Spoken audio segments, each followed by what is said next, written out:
আল্লাহ যদি হাসরের ময়দানে বলে, বান্দা এটা আমার দেওয়া জিহ্বা ছিল, কতজন রে ডাকলি বন্ধু। আল্লাহ যদি বলে, বান্দা আমার এই জবানে আমার নামটা কি আমি একবারও শোনার অধিকার ছিল না?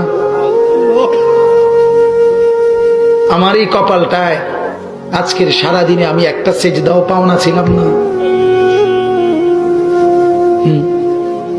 আমার এই কানটায় আমি আল্লাহকে একটা বারো আজানের আওয়াজটা শোনার হক আমি পাওনা ছিলাম না? কি বলবি যুবক? হ্যাঁ মুসলমান, কি বলবো?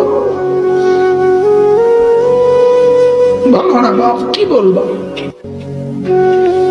এক মা যদি বলে, মা তার পাষাণ ছেলেকেও যদি মা বলে, এরে বাপ 9টা মাস তোরে পেটে ধরছি রে বাপ, 2টা বছর তোরে বুকের দুধ খাওয়াইছি বাপ,